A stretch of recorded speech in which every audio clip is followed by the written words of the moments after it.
They needed to come to Lindsborg, somebody wanted to have a wedding in their Swedish town and such. And they called you about a recommendation about a place to stay. And doggone it, I can't remember who it was. I'm darn sure it was somebody I'd known from being down there.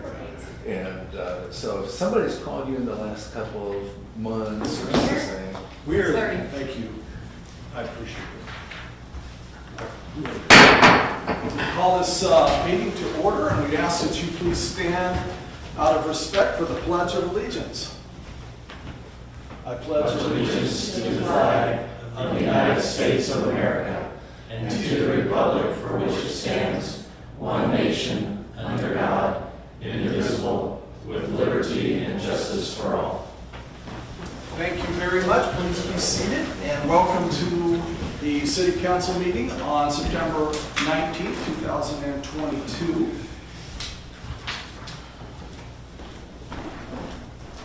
We will, having dispensed with item number 1 and 2, we will turn our attention to item 3. Do we have public input this evening? No, Mayor. Thank you. Now turn our attention to item 4, amendments to the agenda. Are there amendments?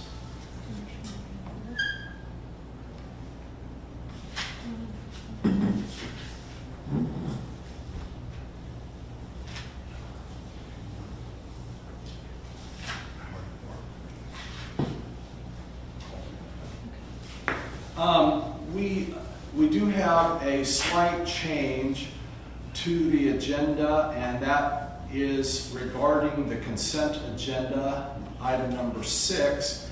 And tonight we will not consider the minutes A, B, the regular meeting of September 6, 2022. So we will dispense with those at the following meeting. So we will be doing A, B, and C. Do we need to take action on the change of the agenda? No, I would just read out the consent agenda, Okay. As you intend to approve it. And Okay. then final, like that. Thank you. Okay, item number 5. I just want to say that we had interviews last week for the council position that is open. I want to thank everybody that was involved in that and in the consideration and in offering guidance. And particularly, I want to thank Councilmember Bruce, and then our city administrator, Martha Cutt, and our city clerk, Roxy Shugren. Thank you all for your additional help with that. And we had good candidates, and we will deal with that in item number 7, but I just wanted to thank you for that at this time. Secondly, I want to remind you that we have a mayor's coffee a week from today at 4:30 to 6 o'clock, and it will be at the Sunstrom building. So there will be just a short introduction followed by public input. So it allows the public to tell us, give us ideas and to talk about things that they might want to see considered in the future. Item number 6, the consent agenda. We again have changed the agenda for this evening. So on the consent agenda, you will be approving item A, approval of minutes for sub A, revenue neutral rate hearing of September 6, 2022. Then we will pass over item sub B, the regular meeting minutes, and those will be considered at the next meeting. And the consent agenda also will include item B, payroll ordinance 5380, and item C, purchase order ordinance 5381. I would entertain a motion to approve the amended consent agenda. So moved. We have a motion. Is there a second? Second. A motion and a second. Discussion. Seeing no discussion, we'll have our city clerk call a roll call vote, please. Council members Vanderway, Yes. Peterson, Yes. Bruce, Yes. Presley, Yes. Corwin. Yes. Thank you, council. Motion is approved. We will now move to item number 7, which is the appointments. And we will begin with item A, which is the Ward 3 City Council member. I will remind you, council, that Rick Martin resigned effective August the 1st, and after 27 years, and it's a long time, and he said in his letter that he will miss his co-council members, the mayor, city administrator, and the dedicated city employees of Lindsborg that do the hard work to keep Lindsborg running. So while we will miss Councilmember Martin, we have an appointment, and he is here this evening to join council. His name is Drew Smith, and he is a professor at Kansas State University. Now, I'm not familiar with that school. He is a pilot, a vet, and he previously served on the City Council of Hollister, Missouri. Him and his family have been here for quite some time, I think 20 years. And so welcome, Drew. We're going to ask you to come on up and ask our city clerk to administer the oath of office. You want to come?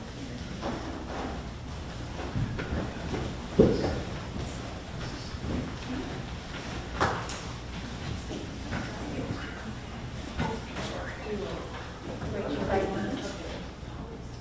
I state your name. I, Andrew Smith, Do solemnly affirm do solemnly affirm that I will support the Constitution of the United States that I will support the Constitution of the United States and the Constitution of the State of Kansas, and the Constitution of the State of Kansas, and faithfully discharge and faithfully discharge the duties of council member the duties of council member for the city of Lindsborg, so help me God. for the city of Lindsborg. So help me God.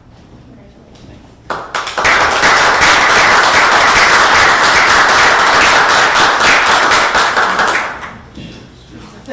Welcome to the side of jail.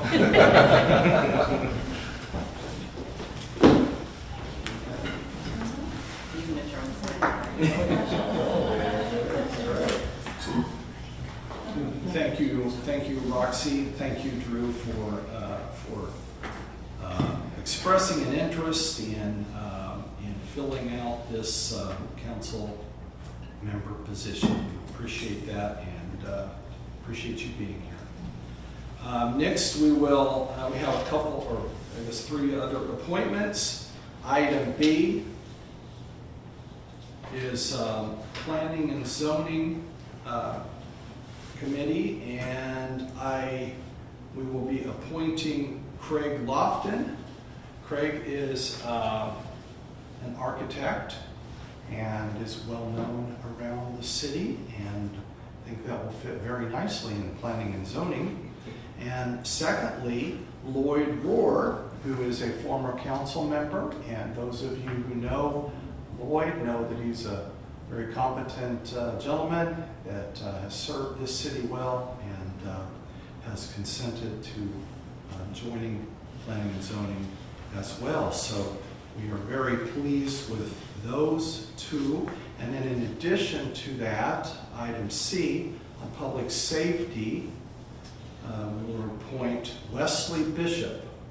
Wesley is a pharmacist, and she is a small business owner, and she has a lot of enthusiasm for our city and is a good communicator. I think that she will fit in very nicely with the Public Safety Committee. I believe that it is Normally, we would go ahead and vote to confirm these. Can we do them all together? Yes, Mayor, no problem. Okay, so we have a council member, 2 planning and zoning members, and a public safety member, and I would entertain a motion to approve all of those appointments. So moved. We have a motion, is there a second? Second. We have a motion and a second, discussion. Seeing no discussion, all in favor signify by saying aye. Opposed, no. Ayes appear to have it. Ayes do have it. Thank you all, council members, and thank you again, Drew, and we thank the 3 new board members that we have appointed this evening.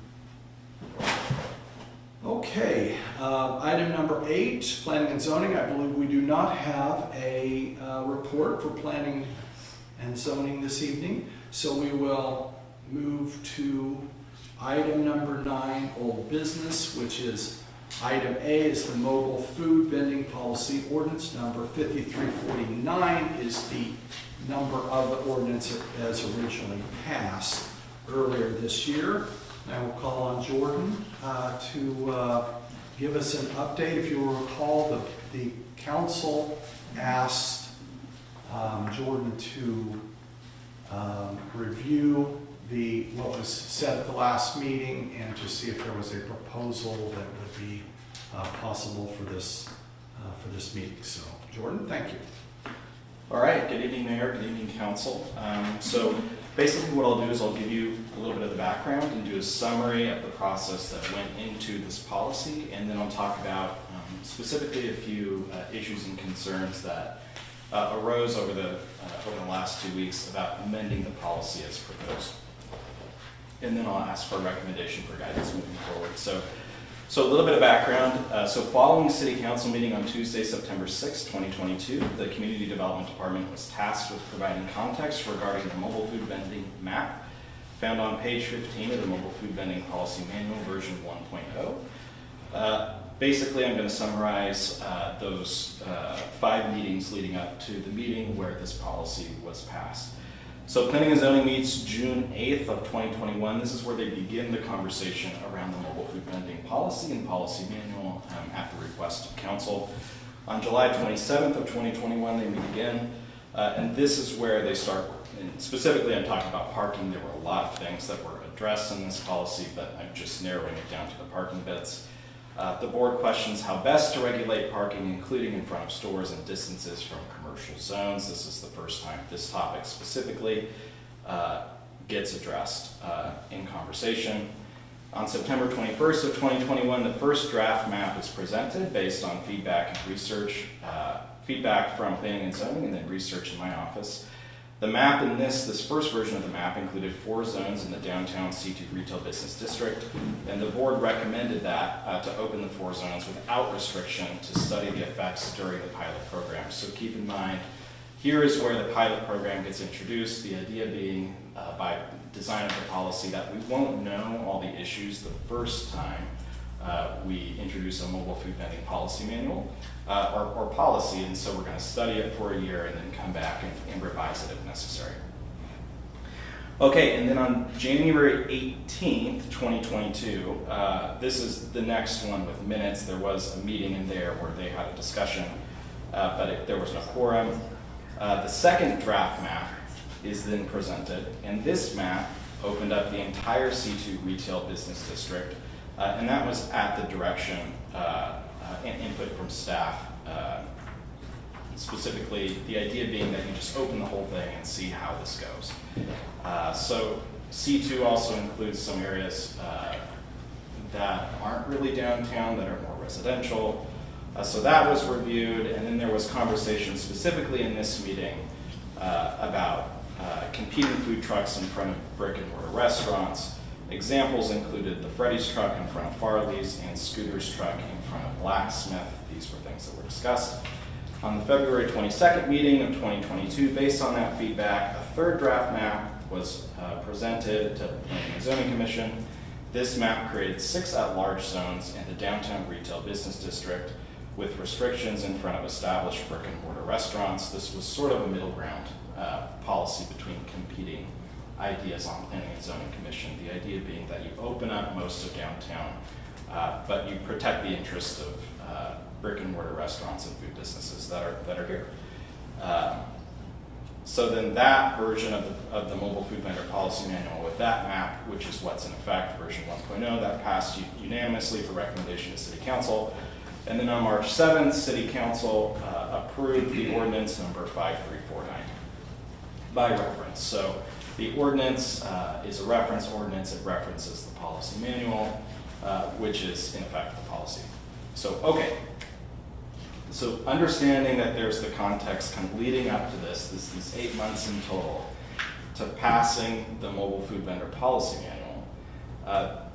Now in the last meeting, there was the conversation about amending the map specifically to open up vending and parking stalls located within the public right-of-way directly south of Farley's Bar and Grill on West Lincoln Street. So we're talking about the 4 parking spots directly south of Farley's. These are the ones directly in front of the outdoor seating patio. So there are three primary issues of concern with this proposed amendment to the policy. And I just want to emphasize here that we're specifically talking about the proposal to the amendment. We're not talking about the organization or the individuals who proposed it. We're talking about the amendment as proposed and why these potentially have issues. So in summary, what they're going to be is the first one are potential legal issues related to the proposal. The second is related to the design of the policy, including the pilot program being nullified. And the third is the orientation of the policy sets a precedent, of the recommended amendment, sets precedent potentially for accommodating private over public interests. So I'm going to go through all 3 of these in order, and then I'll summarize them again at the end. So the first one, potential legal issues related to the proposal. So first is case law. So I have here, and I can give this to you after the meeting as well, but it's just 13 examples of case law around the country where specifically the idea, and this was brought up in the last council meeting, that we could allow the restaurant owner to determine if a food truck could or could not operate in front of their restaurant by giving them permission. This falls under a sort of general case of anti-competitive law and gets sort of categorized in this idea around economic liberty. This idea has been challenged in courts across the country, including in Florida, North Carolina, Texas, Wisconsin, Kentucky, amongst others, and has consistently been struck down. The idea being that it's an anti-competitive law, but also that when you give an individual rights over the public right-of-way, what you're doing is designating a special agent who has special privileges over public space. So in that case, this idea that was presented, that we could allow the restaurant to determine if another food truck owned by a separate entity could park in front of their store, effectively that's what you would be doing. You'd be creating a special agent on behalf of the city who has special rights over the public right-of-way, which that parking is. So that's the first potential legal issue. The second is that moving forward with the policy as proposed, or the amendment to the policy as proposed, is a violation of our own ordinance, which was adopted in March. So specifically, the policy states in the policy manual that the City of Lindsborg will produce a mobile food vending pilot program report upon conclusion of the mobile food vending pilot program, which is March 7th of 2023, which will be used to amend, as necessary, the mobile food vending policy manual. So what that means is moving forward with amending it now is actually in violation of the language that was set forth in the policy manual and then codified by ordinance. That's the second potential legal issue. So the second category of potential issues is the design of the policy, including the pilot program being nullified. So just to say that the design of this policy was specifically, it created that year-long period where formal and informal feedback, both quantitative and qualitative, could be captured to then write a report and then make amendments in a cohesive way that address them all collectively in the public interest upon completion of the pilot program. So by making a change right now, what we're doing is we're essentially nullifying the design of that policy and moving forward in an incremental way as opposed to addressing this issue holistically. The other issue is that there are at least 10 other formal comments that have come in through the feedback form, which there is a formal feedback form that sits by QR code on the permit that mobile food vendors present on their trucks, but it's also online and you can find it on the website. This basically allows anybody. It allows the vendor, it allows residents, other businesses, visitors to town, and anybody to give feedback to their mobile food vending, food truck experience in town. There are right now at least 10 formal points of feedback, both quantitative and qualitative, and a few of them address parking in other ways. And so by addressing this alone, without addressing the other 10 formal pieces of feedback and some informal feedback via Facebook and elsewhere, we're potentially presenting an equity issue in the policy development process. Basically choosing to address one issue over the other when there have been multiple formal comments made. And finally, going to the third issue, the orientation of the policy sets a precedent potentially for accommodating private over public interests. So in this case, the proposed amendment to the mobile food vending policy would specifically only impact a single stakeholder, Farley's Bar and Grill and its owners. And so the question becomes here, and this is a bit of a philosophical one, an orientation of government, which is, should the government exist to serve individual stakeholders, or should the government exist to serve the collective interests of all stakeholders? And depending on how council decides to proceed tonight, that's the precedent that we're potentially setting. So to review, there are the three issues that I talked about: the potential legal issues, the design of the policy being nullified, and the orientation of policy setting precedent for private or public interests. Accordingly, what staff recommends is for full consideration of all quantitative and qualitative data collected through the conclusion of the mobile food vending pilot program in order to inform amendments as necessary in accordance with our adopted ordinance. And also, staff kindly requests definitive direction from council on how best to proceed. Thank you, Jordan. Council, are there questions for Jordan? I have a question, because I just like the words quantitative and qualitative. So is the quantitative and qualitative meaning the 10 comments that were made in the QR code thing, or are you looking at other data? Yeah, so it's both. So there's quantitative data within the formal feedback form. Meaning quantitative and like the number of comments back, or what are you meaning by quantitative? Meaning that there are some questions that use a Likert scale. So Okay. According to this statement, to what degree do you agree with this statement? I agree. I fully agree. I agree. This doesn't apply. I don't agree. I fully don't agree, kind of thing. Okay. So on a 1 to 5 Likert scale, which is kind of pretty standard for any kind of research process. And then there's also open comment area for people writing their comments, which says, how was your experience, and if anything, how could this be improved? And then some folks will go ahead and take the time to write in that feedback. There's also been feedback collected from some Facebook posts. So through Facebook pages like Lindsborg Now, people made comments. I've been keeping track of those. And also internally, staff has had a lot of discussions about the process and things that have worked or maybe don't quite work for administration, specifically as it relates potentially to public safety. So there's a lot of different spaces for this, but primarily the quantitative comes from that form, and then the qualitative has been gathered in the form elsewhere. Thank you. Councilmember? I just want to clarify what we're talking about, and I apologize, I was not at the last meeting.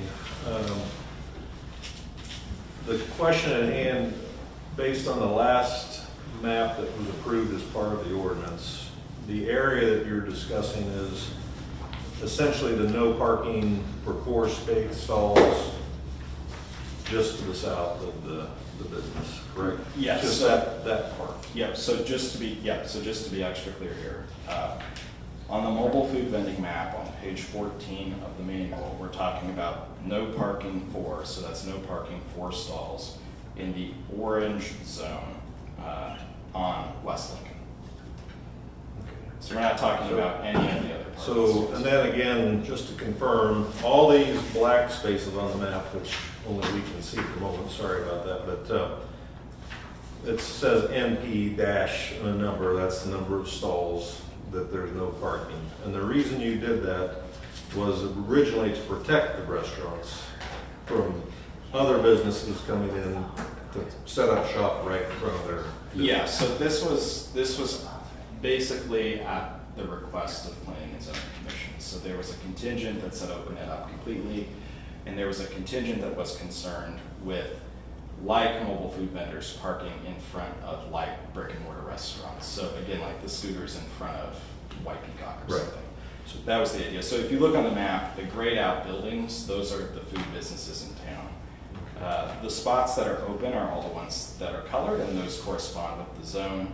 And to be clear, there are 27 zones that are open, 27 parking zones that are open to vend. So what this isn't saying is that vendors cannot vend, or this specific vendor cannot vend downtown. We're specifically just talking about not being able to vend in the no parking for zone in the orange zone. So if I could just follow up then.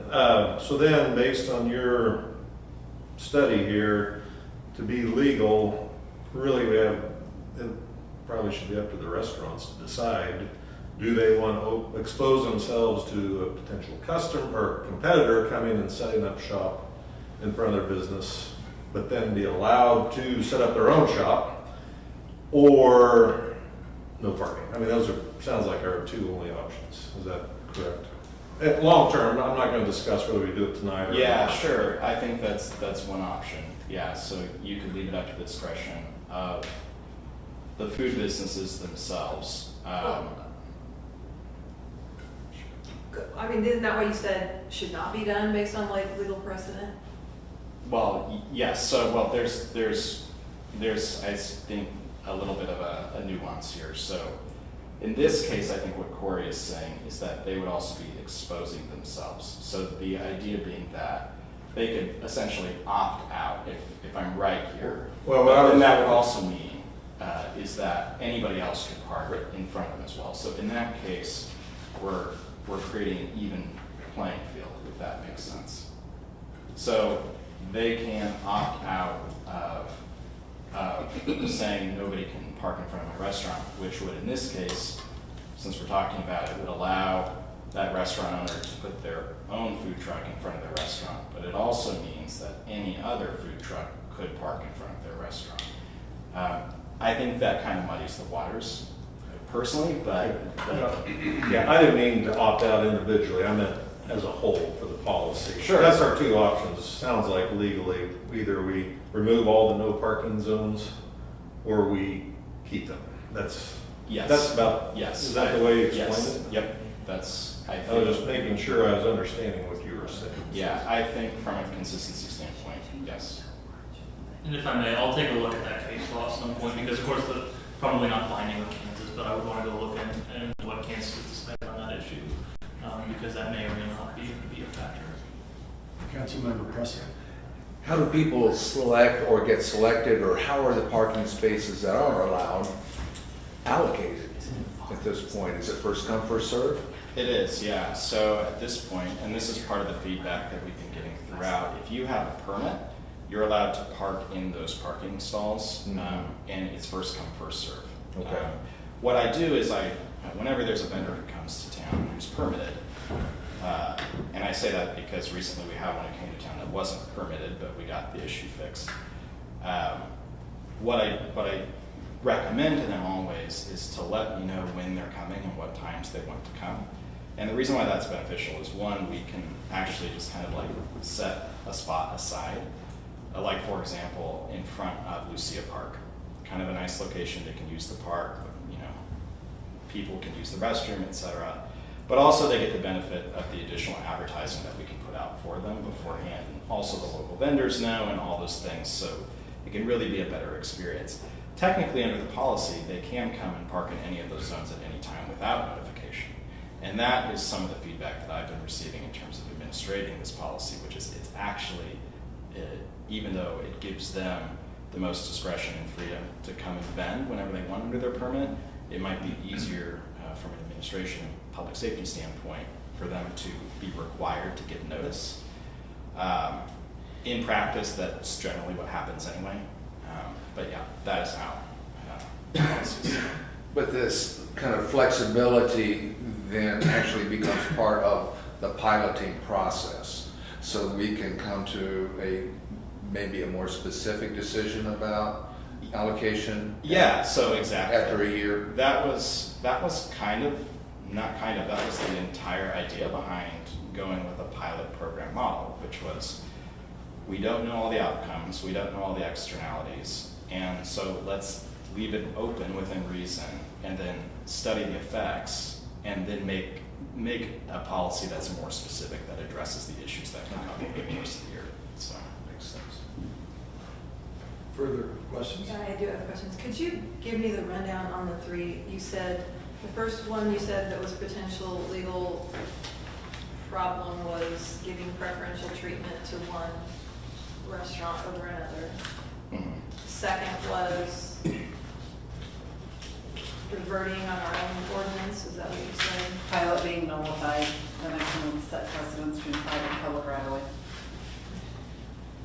So, but did I understand correctly that those precedents weren't run by the city attorney prior to presentation tonight? Yeah, that's correct. That's precedent that's set around the country, but may potentially not be an issue in Kansas based on if it is or is not binding case law. I think the issue is that the folks who have brought these cases have shown a desire to bring them nationally. So specifically, we're talking about there's an entity that deals with food truck ordinances at the local level on a national level, which is called the Institute for Justice. And they bring these cases wherever these cases come up. So would it necessarily be binding? I can't make that judgment, but would it potentially expose the city to a lawsuit of this kind? I would say potentially, exactly.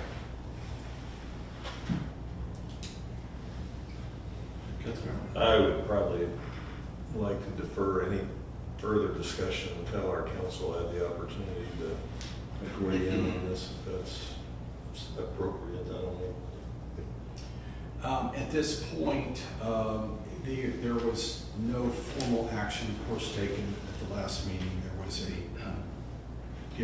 giving direction to Jordan. So it would be the pleasure of the council. You don't have to take any action other than you could give direction that these items be given to the city attorney for further review. To be specific, certainly the case law I would like to see reviewed, and secondly, the impact on our ordinance as well.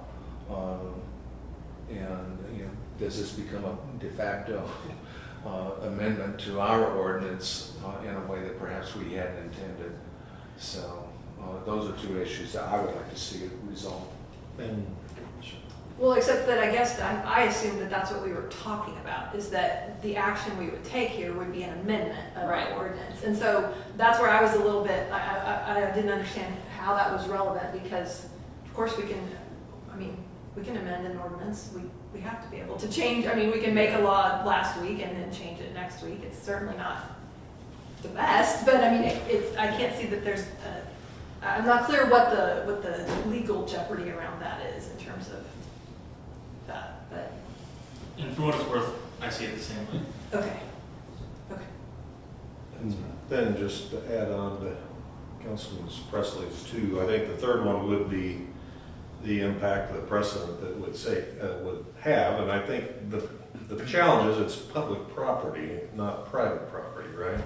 The fact it's the city in general's property is the challenge we're faced. And that's the private versus public right away that you were talking about, right? That's correct. So- That's number 3. Yeah.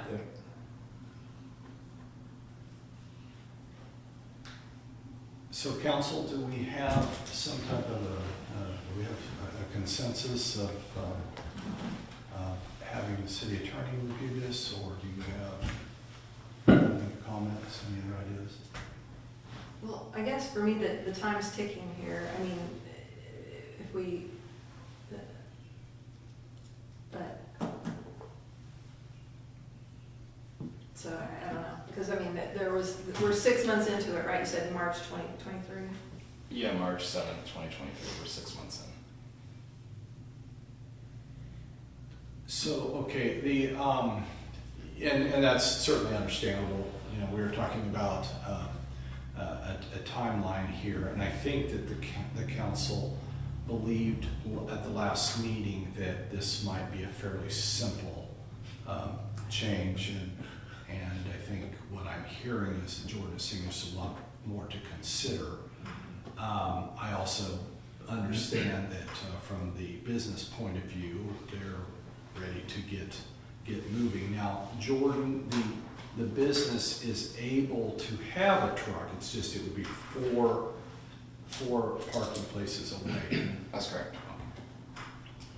So it's, you know, so that may not be from their point of view ideal, but it is, in fact, this is not a, you can have a food truck, you can't have a food truck. It's where it's being placed. It's a four parking place difference. Yes, Councilman.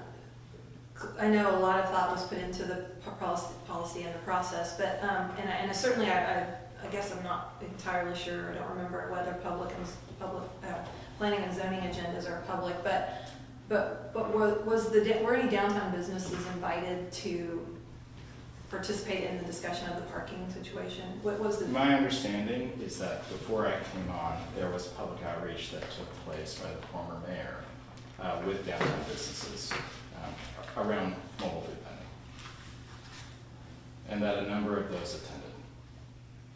But the specifics around, you know, the parking areas, I guess, you know, I'll state my piece and then be done with it. But I feel like this, yes, we could put this off, but the idea of the pilot was to get something going so that we had some information. And I think the proposal that was presented was pretty reasonable in that it makes more sense for there to be a food truck outside of Farley's instead of blocking the drum set, which is what we would be doing if we reverted to our pre-done pilot. And I know that our pilot, you know, the pilot, again, it's a great philosophy to do a pilot, but I think it's too bad if we literally don't have any flexibility to make what I think in the grand scheme of things is a pretty minor adjustment, so that we could get some more learning out of the pilot program.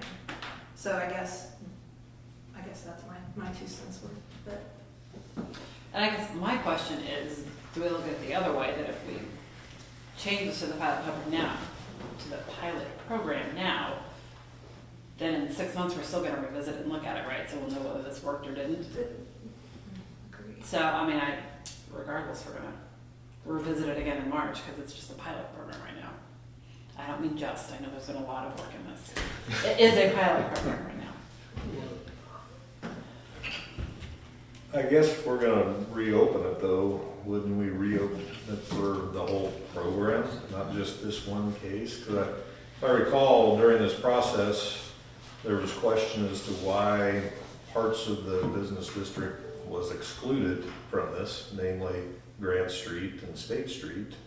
Was not included in this, but it was explained that just give us a year and then we'll consider that. So if we're gonna reopen it, wouldn't things like that be only fair that those are discussed too? Well, Those types of things? I suppose it's not necessarily my place to comment if it is fair or not, but the only reason I bring up these issues of concern are for you all to consider. So these are things that after 2 weeks of thinking and understanding the process and going through this with planning and zoning, that could be potentially concerning. Are they necessarily all equally concerning? Probably not. Are they all of concern? I don't know. But yes, I do think that addressing one issue in parking is potentially not necessarily fair to the other issues that have brought up in the formal feedback process. Not that this isn't formal too. I mean, this is a very formal place and a necessary place to provide feedback, and I'm happy that it's here and that it's utilized. But potentially, yeah. Right. Sorry, one more thing. I own a business downtown, so everybody knows. Hopefully everybody knows, so I'm not trying to keep this secret. And I don't recall there being a business conversation as a group about this ordinance. If it happened, I don't recall that happening. Maybe there were some individual meetings, but to my recollection, there's never a group conversation. But moving forward, I just think it's so important that the businesses directly impacted in things like this have that opportunity to get together and talk about it and weigh the pros and cons and of all the different things. And in March, if that's what we do once the pilot project's in place, I hope that the restaurants and other businesses do have the forum to get together and talk about it with you and the other city leaders. But I think we need to do everything we possibly can to help these businesses succeed. And I don't know if this is something that we can do legally. It doesn't sound like we may be sticking our neck out a little bit, but in the future, if we're going to turn the 12-month project into a 6-month pilot project, or if we just wait till March, regardless, I hope that everybody has that opportunity to weigh in.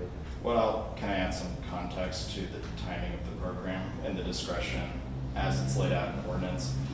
City Council, as it's laid out in ordinance, can end the pilot program given a 2 weeks notice at any given time for any given reason. If it decides to move forward in that way, and I think this is where I kindly request some definitive direction on how to move forward, I think you could just end it and then write the report and then move forward with the new policy manual. That's one potential option as well. But that is specifically stated in the ordinance, in the policy.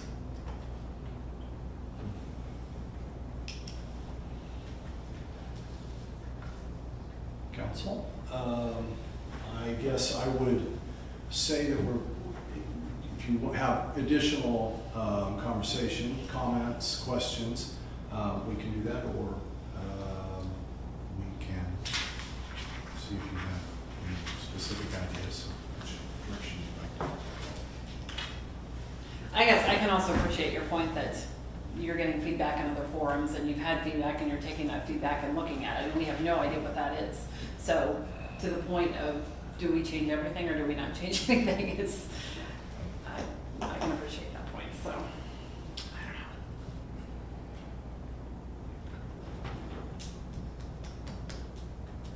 Further comments? I do have, I also appreciate that. I don't want to look like we're being selective and in how we would enforce it. But at the same time,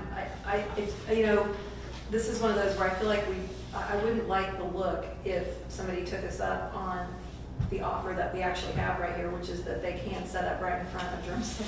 I mean, after that was mentioned previously, I just don't think that would be very well received by drumstick, right?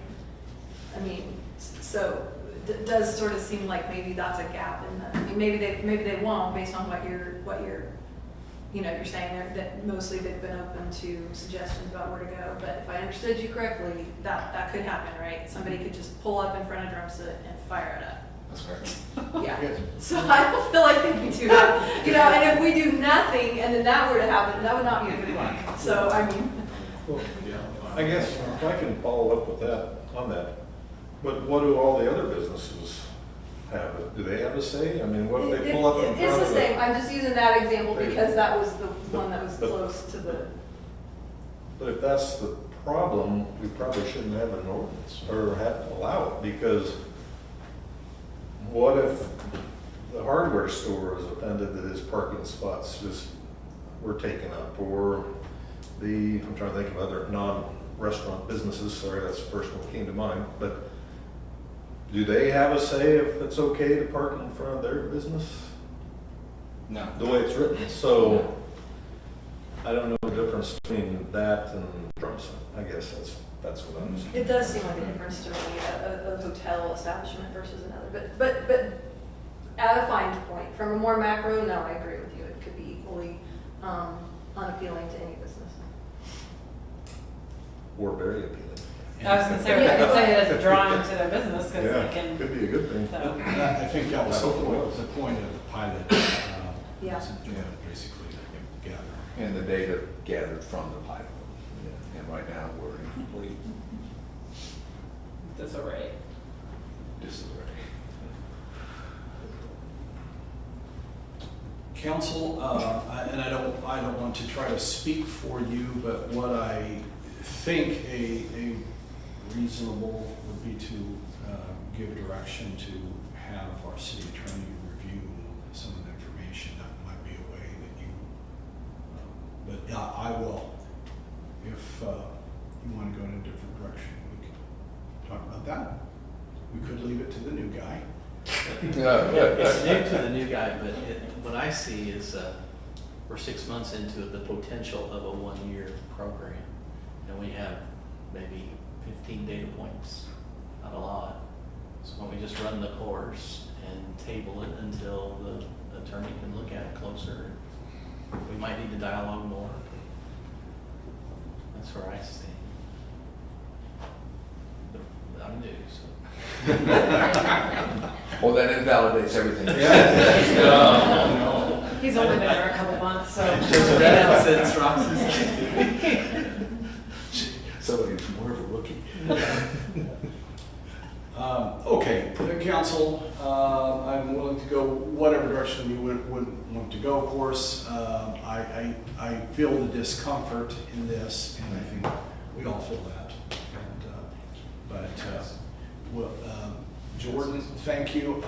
Why don't you sit down and we will then have the council members discuss it.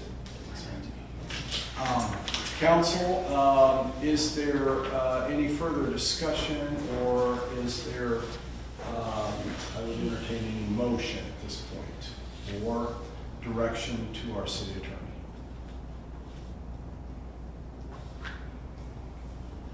I mean, what are we talking about? How long it's gonna take to look at the legal parts of it? 2 more weeks? Is that what it's gonna?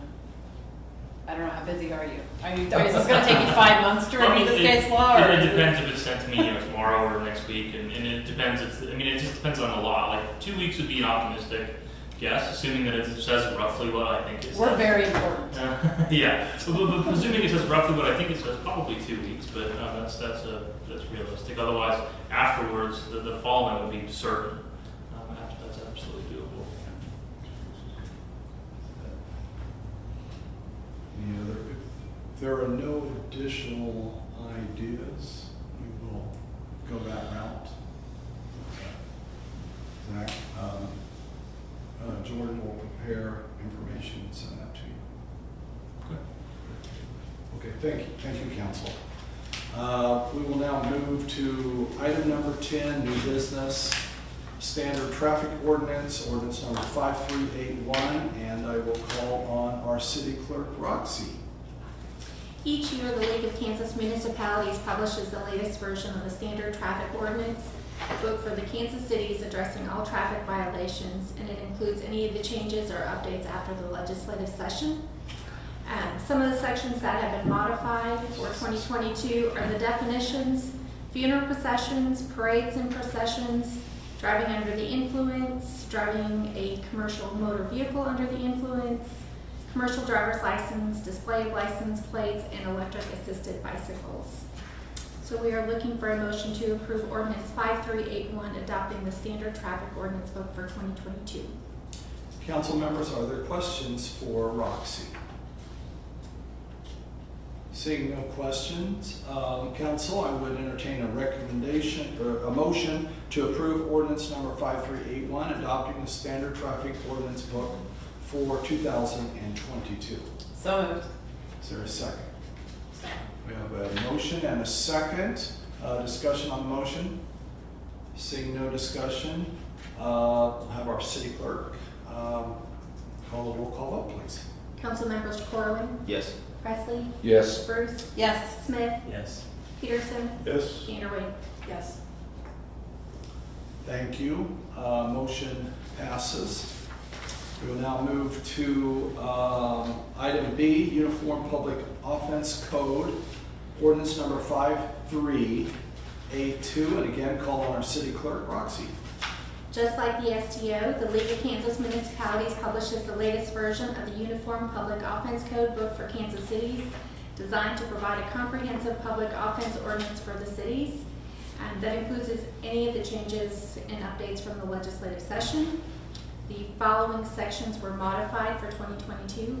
Again, definitions: sexual battery, theft, criminal deprivation of property, motor vehicle dealers, distribution of unattributed applications for advanced voting ballots, electioneering, intimidation of a victim or witness, unlawful possession of a stimulated substance, operating an aircraft under the influence, preliminary breath tests, definitions, and gambling.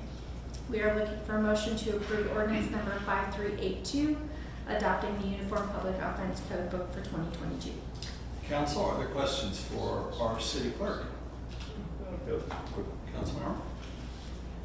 When we make these changes, how is the public notified that the law has changed?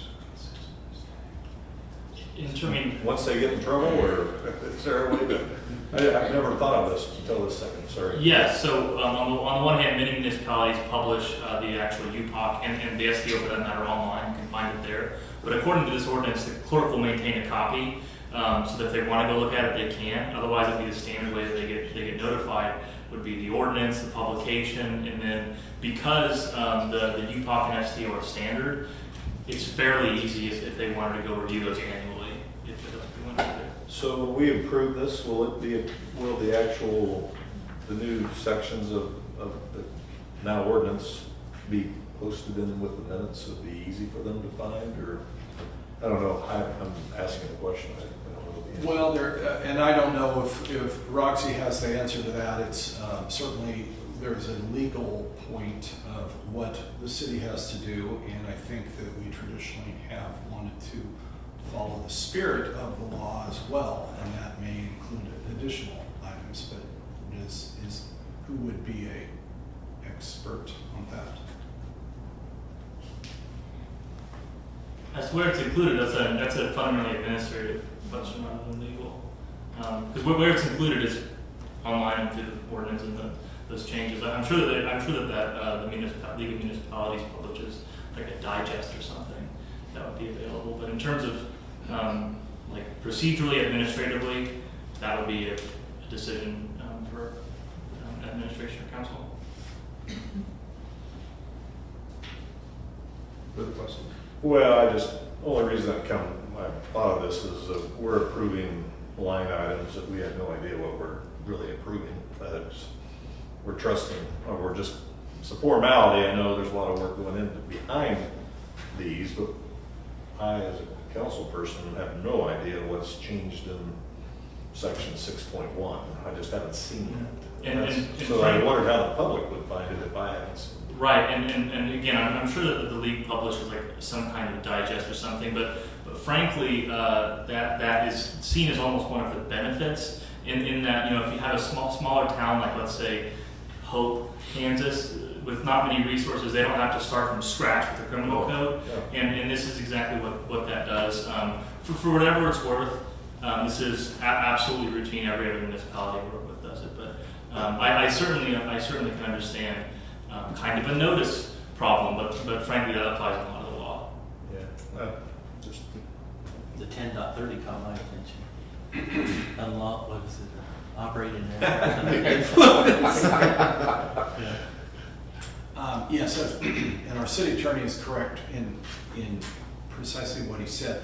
There are a lot of situations where this is the case, and I'm guessing, council member, you've seen that in your past professions, but this is done. Our professionals, our staff reviews it, but it can't be adopted without your consent. So you are trusting that the league and our professionals have reviewed that. So. to clarify, Sure. I'm not disagreeing with the process. More public information was the whole Absolutely.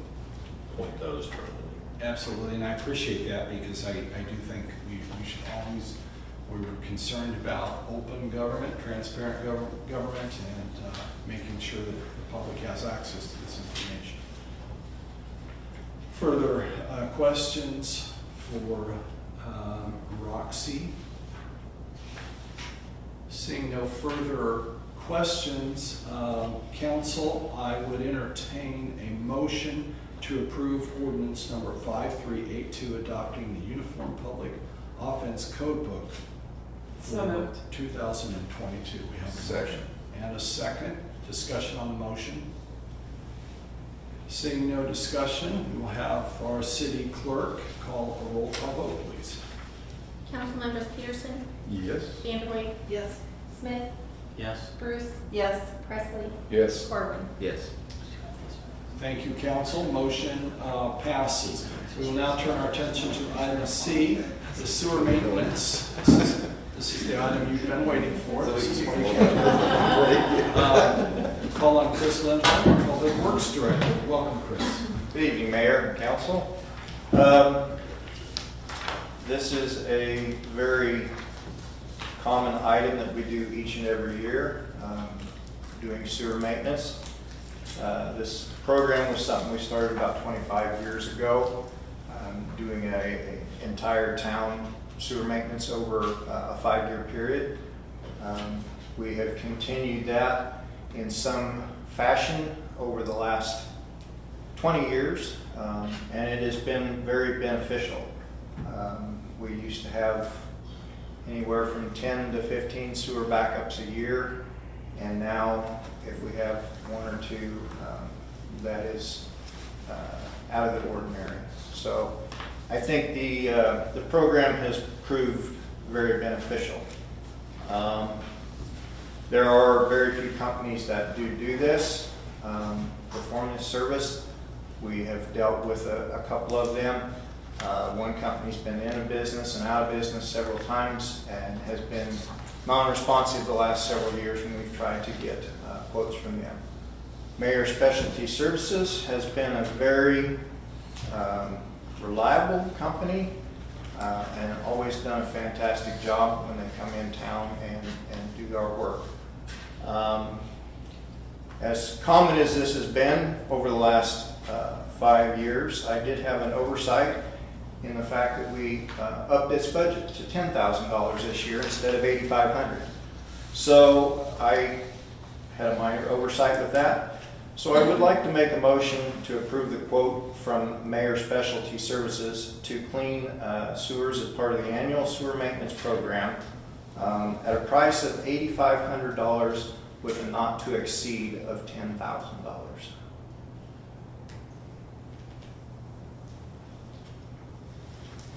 Questions for Chris from council? Sounds like a very important thing, so thank you very much for putting us on a 5-year plan. I appreciate it. How do you spell the company's name? M-A? M-A-Y-E-R. I was thought you were talking about mayor, like the mayor. All right, thanks. Thank you, Chris. Council, I would entertain a motion to approve the quote from Mayor Specialty Services to clean sewers as part of the annual sewer maintenance program at a price not to exceed $10,000. Is there a motion to that effect? Motion to approve. Is a motion, is there a second? Second. Motion and a second, discussion on the motion? Seeing no discussion, have our city clerk call a roll call vote, please. Councilmembers Presley, Yes. Corwin, Yes. Vanderway, Yes. Peterson, Yes. Smith, Yes. Bruce. Yes. Thank you, council. Motion passes. We will now turn our attention to item D, the audit fee, and we will call on our city administrator, Christy Northcutt. Thank you, Mayor. This agenda item was prepared by Finance Manager David Hay. He wasn't able to be here tonight. This is a 3-year agreement for audit services from Adams Brown. We are in year 3 of that 3-year agreement. And so while this has been approved, To enter this agreement with the audit firm, we still need to approve the funding annually. So the audit fee for 2022 is $20,150. So we're looking for a motion this evening to approve that audit fee to Adams Brown for audit services in the 2022 fiscal year. Council, are there questions? Good, Councilmember Peterson? I don't recall the actual agreement, but, or, at the last, when they presented their audit, the last time they did it by Zoom, or, is this amount, were we being charged them to actually be here, but then they weren't here, or was it? That was, they could have been here, they intended to be here. We moved the audit report from one meeting to a different meeting because of just the way the agenda shook out that month. And there was a conflict on that evening for the accountant that was presenting it.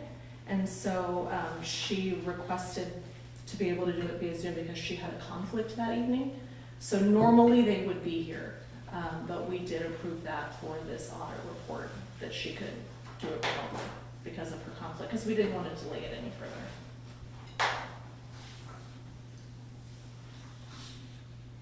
Further questions?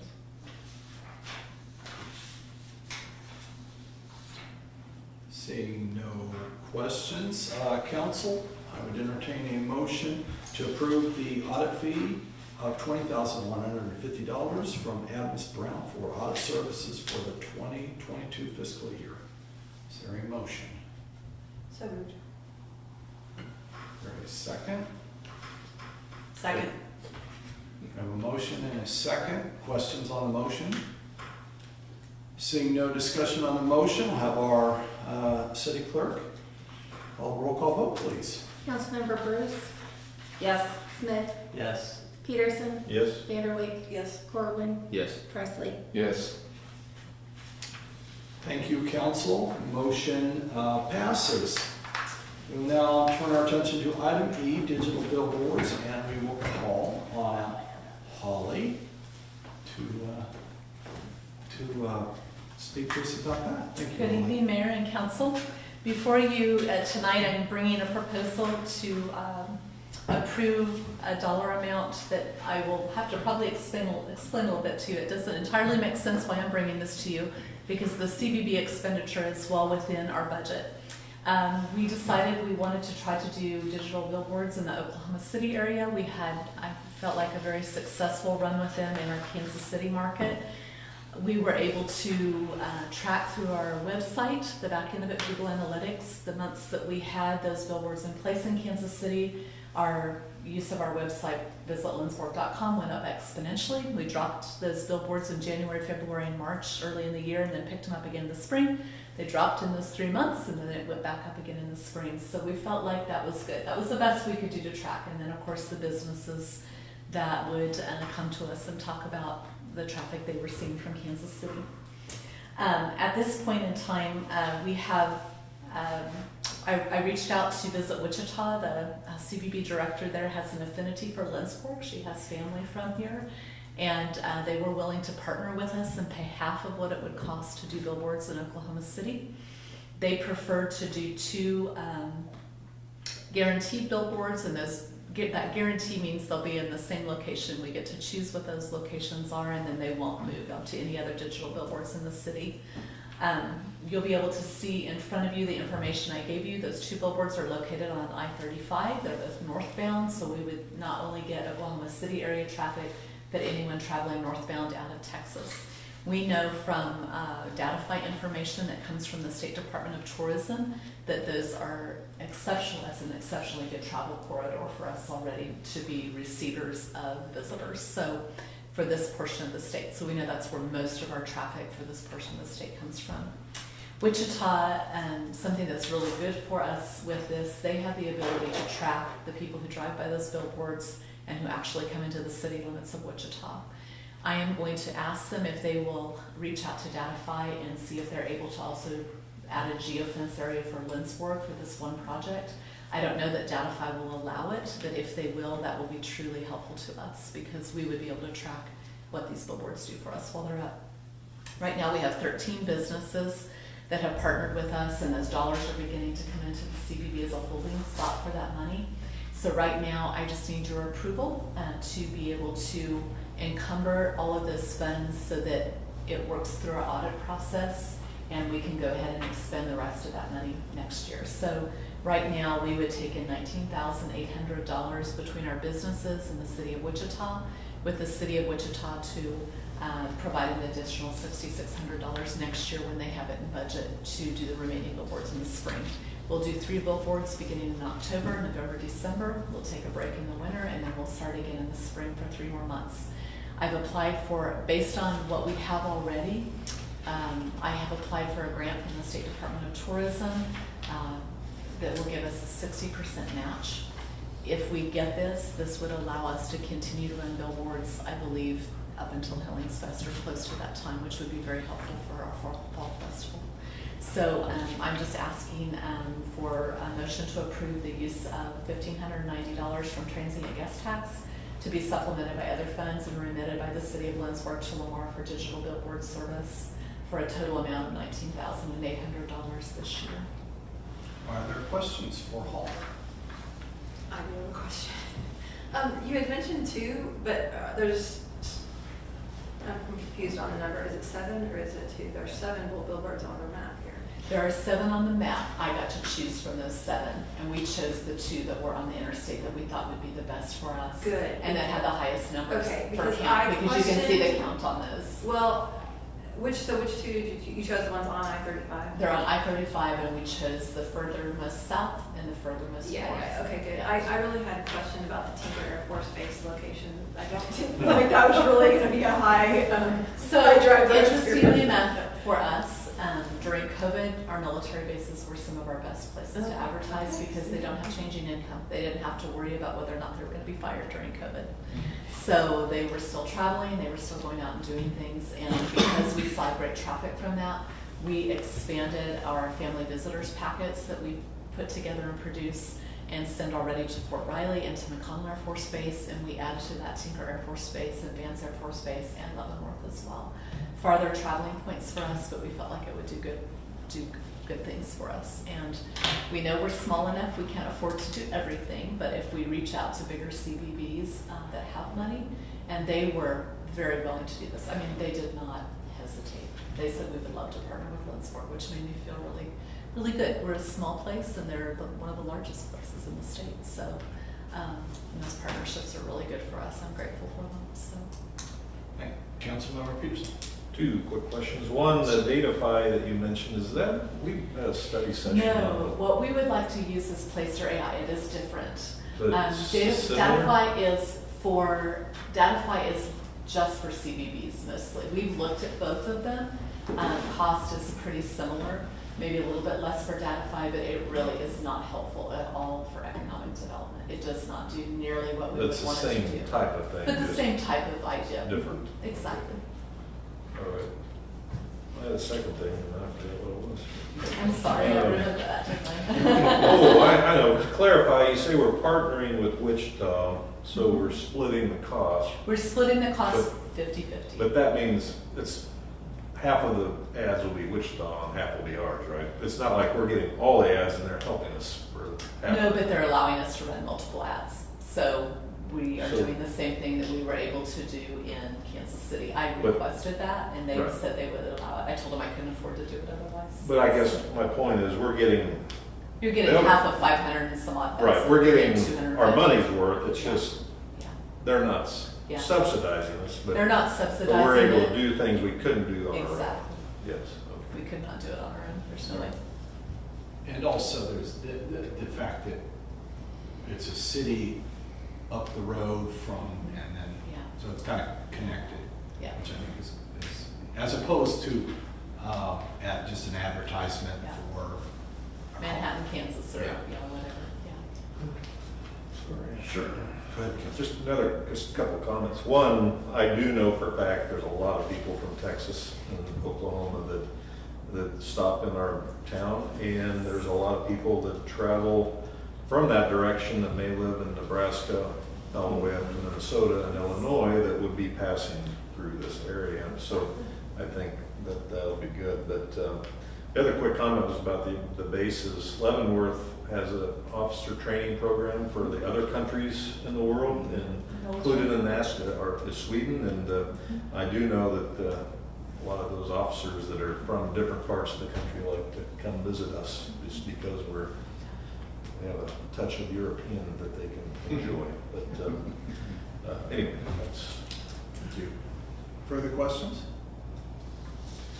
Seeing no further questions, thank you, Holly. Council, I would entertain a motion to approve the use of $1,590 from TGT funds to be supplemented by the funds and remitted by the City of Lindsborg to Lamar for digital billboard service. Is there a motion to that effect? So move. Is there a second? Second. Motion, we have a motion and a second. Discussion on the motion. Just quickly. Sure. I'm planning to abstain only because I am one of the 6 or 7 businesses that are handing up. 13. 13? Oh, well, that makes me feel even better. But anyway, since I'm part of the match, I don't know if it's appropriate that I vote to approve this. That be safe. Thank you. Abstention would be appropriate. Thank you, Councilmember. Okay, any further discussion? Seeing no discussion, we'll have our city clerk call roll call vote, please. Council members Corley, Yes. Presley, Yes. Bruce, Yes. Smith, Yes. Peterson, Yes? Abstain. All right, legally, can I withdraw my yes? You're good to go. Oh, Mayor Wiggins. is this about over? Thank you, Council. Motion passes, and we will now turn our attention to item F, the Sunston Conference Center air conditioner repair. And again, we will call on Holly Lofton, our CVB Director. So most of you will probably remember, I came to you not that long ago with a request for a $9,800 repair for our air conditioning system. So I want to be clear, we have 2 air conditioning systems in this building. We have an LG system, which has been the stinker for us at times, we'll just call it that. We've had a lot of ongoing issues with it we haven't loved. And then we have a Lennox system, and this is the Lennox system that needs, we thought we would just repair it. We have that in budget to be able to repair it and not have to come to council.